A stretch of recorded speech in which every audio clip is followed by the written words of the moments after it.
राजस्थान अगर सरकार की मैं बात करूं तो बता देता हूं कि राजस्थान सरकार बनते ही तमाम बड़े बड़े वादे हुए थे और अपने घोषणा पत्र के जरिए जो वादे किए थे उनमें से कहीं न कहीं भजन लाल सरकार पूरी करती हुई दिख रही थी।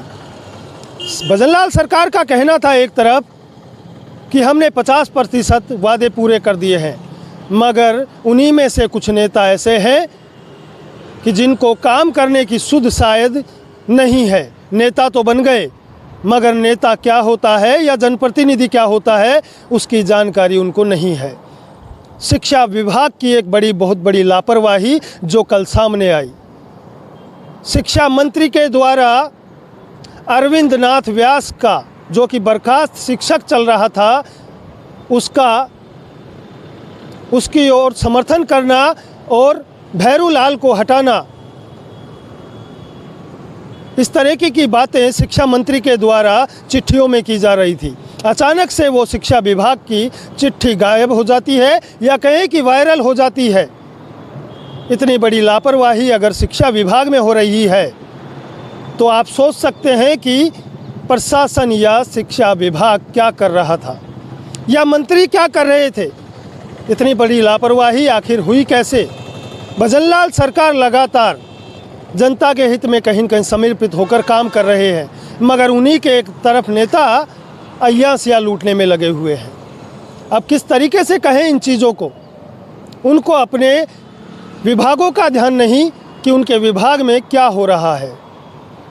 शिक्षा विभाग पर शिक्षा मंत्री ने शिक्षकों के रोक लगाई हुई है और अभी तक उस रोक को खोला नहीं, मगर ब्लॉक कोऑर्डिनेटर को लगाने के लिए तमाम प्रक्रियाएं चल रही थी अलग अलग विधानसभाओं से। वहां से जानकारी जुटाकर विधायकों के द्वारा जानकारी लेकर 358 ब्लॉक कोऑर्डिनेटरों को लगाना तय था और ब्लॉक कोऑर्डिनेटर को लगाने से पहले ही शिक्षा विभाग की वो चिट्ठी जो कि गोपनीय दस्तावेज थे, वो गोपनीय दस्तावेज अचानक से वायरल हो जाते हैं और सरकार की कहीं न कहीं खिल्लियाँ उड़ती नज़र आती है। आखिरकार ऐसे नेता क्यों नहीं अपने सिस्टम पर ध्यान दे पाते हैं? क्या वजह रही उसकी, या फिर किसने की वो गोपनीय दस्तावेज वायरल? क्या कारण रहा होगा इसका पीछे? अब मैं बताना चाहूँगा कि हमारे नज़रिए से अगर देखा जाए तो एक तरफ कहीं न कहीं मंत्रिमंडल को लेकर भी चर्चाएं हो रही है बीजेपी में, और उसी मंत्रिमंडल के फेरबदल में नाम तय हो चुके हैं। भजन लाल सरकार ने उन मंत्रियों के नाम ले लिए हैं जिनको विभाग बांटने हैं और जिनके विभाग छीनने हैं उनके भी नाम कहीं न कहीं नोटिस हो चुके हैं। अब होना मंत्रिमंडल का विस्तार वो तो शायद सत्र के बाद बताएगा। विधानसभा सत्र 31 जनवरी से चालू होने वाला है। 16वीं विधानसभा का तीसरा सत्र चालू होने के बाद 45 दिन का समय कहीं न कहीं इसमें मांगा गया है। 45 दिन तक ये विधानसभा जारी रहेगी।